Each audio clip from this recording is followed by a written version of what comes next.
In this video, I'm going to be doing a comprehensive speed test of Surfshark VPN and test such things as downloading torrents, accessing the American version of Netflix, and also just general internet surfing. And quickly, just before I get stuck in, if you are looking to get started with Surfshark, don't forget to check out the massive 83% discount link down below in the video description. Let's get started. Okay guys, so before I go ahead and connect to Surfshark VPN, the first thing I'm going to do is go ahead and run a base speed test in which we can measure Surfshark's performance too. So at the moment, I'm not connected to any VPNs whatsoever. And just as a side note, my location is in Australia. So depending on where you are in the world, your speeds may vary. So that's just something to keep in mind pretty much throughout this entire video. So I'm just going to go ahead and run this speed test. And at the moment, I'm getting speeds of around 9 megabits download per second, which to be honest is slower than usual.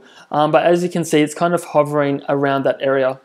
And as for the upload speeds I'm getting, they're kind of hovering around the 1 megabits upload as well. So these are the speeds that I'll be comparing Surfshark to in the general kind of internet surfing test. So just keep these numbers in mind because I'm now going to connect to a locally based server with Surfshark and see if there's much of a difference with speeds. So as you can see now guys, I've just connected to a locally based server with Surfshark. So I'm going to go ahead and rerun the same speed test. So I'll just go ahead and click on this one. And as you can see, our speeds are kind of hovering close to the 9 megabits download per second range. And our original download speed was around 9 megabits per second. So surprisingly, it's only taken off around 5% from our original speed, which is actually pretty good when compared to VPNs in general. Some of the ones I've used previously have sometimes taken off 20, 30, or in some cases even 50% from the original speed.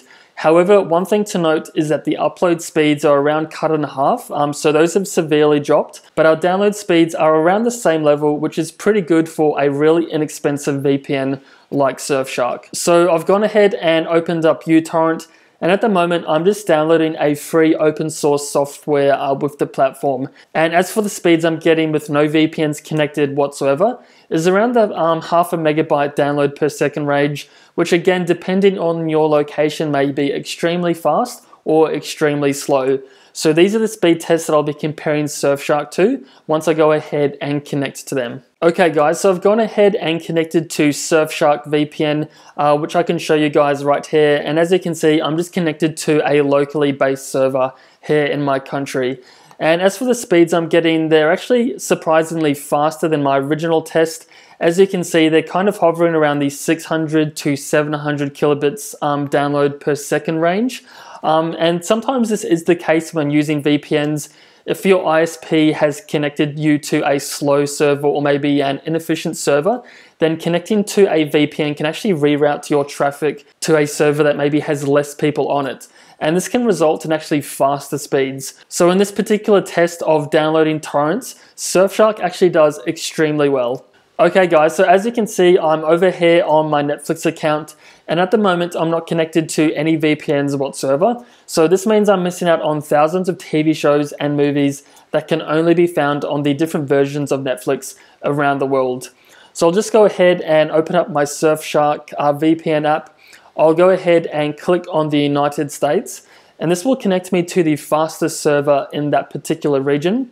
And as you can see, this is now highlighted in green or blue, and this just notifies me that my entire computer is now connected.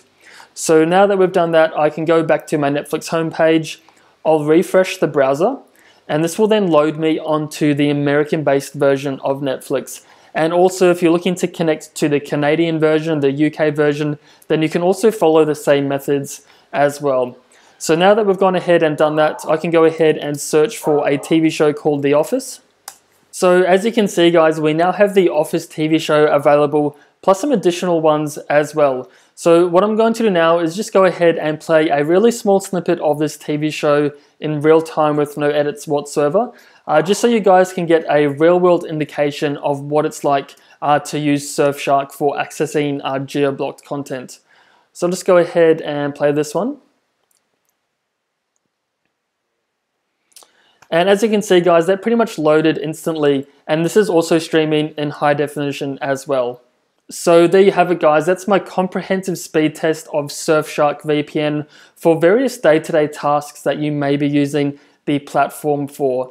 So as for my overall opinion of the speeds of Surfshark, I would say they're pretty good, especially when compared to the amount you pay for the service when compared to their competition such as ExpressVPN and NordVPN. So are they the fastest VPN out there? From my own experience, definitely not. I'd say ExpressVPN and IPVanish are kind of up the top there, but for what you do pay for such an inexpensive service, I'd say they actually do a pretty good job in the grand scheme of things.